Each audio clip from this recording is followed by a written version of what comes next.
Hello beautiful people! Magandang tanghali sa inyong lahat. Ito pong muli, Inday Cordapia. At ito, magluluto ako ng pork asado. Meron akong 2 pork belly. Hiniwa ko lang ng square. At ayan, ibababad natin siya sa kalamansi at toyo na may pamintang durog.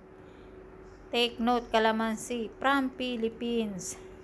Shout out sa nagbigay ng kalamansi. Maraming salamat. At yan, binabad natin ng 4 na oras. At ayan na ang kinalabasan ng pagkakababad. I-set aside natin ang pinagbabaran. At ayan, ating ilalagay sa kawali na may butter. Hindi ako nagisa ng bawang. Hahayaan kasi natin muna na kusa siya magkatas at mapirito. Sariling version ko kasi ang pagluluto ng pork asado na yan, hindi kagaya ng iba na maraming oil, maraming proseso. Pero iisa lang naman ang luto, iisa lang din ang kinababagsakan ng luto.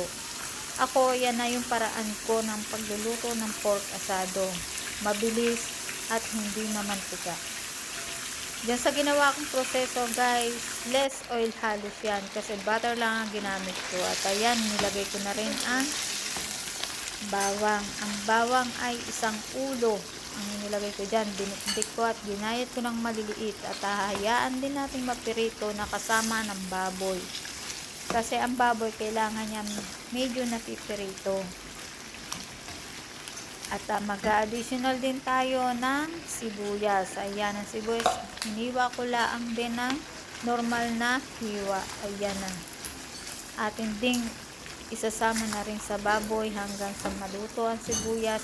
Pero sa totoo lang, mas maganda ang sibuyas ay nakakaramelize. Pero sa paraang yan, maluluto na rin ng gusto ang sibuyas. At lalabas na rin ang aroma. At ayan, naggayat na rin ako ng kamatis. Ginayat ko lang ng maliliit. Ang pinili kong kamatis ay pinakamalambot para mabilis maluto, mabilis matunaw.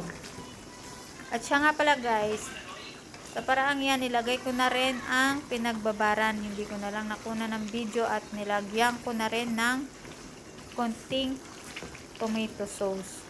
Konti lang, pampakulay lang. At ayan, kita nyo naman yung texture ng baboy na iiba na. Nagiging ano na siya, nagiging golden brown na. At ayan, kita nyo, nilagyan ko pa ng tomato paste. Nasa sa inyo na guys kung gusto nyo lagyan ng tomato paste. Pero tagko konti lang, wag nyo dadamihan. At mag-a-additional tayo dyan ng ketchup para pampatamis lang, hindi asukal kasi iba asukal lang nilalagay. Ayan, nag-additional din tayo ng tubig para lumambot pa ang baboy. Lagyan ko na ng paminta at lalagyan din natin ng Maggi seasoning. Isa sa nagpapasarap sa pork asado, ang Maggi seasoning. Nilagyan ko rin nga pala yan guys ng bell pepper, pero optional din lang yun.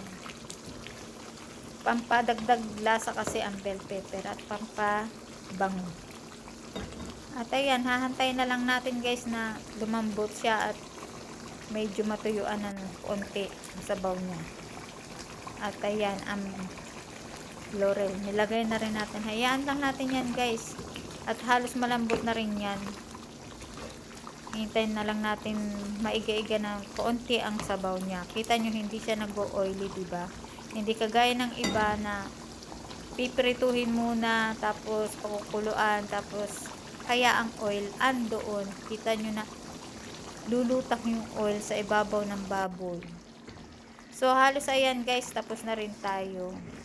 Salamat sa inyong panonood at sana i-like nyo rin at i-follow nyo ang aking FB page or FB account.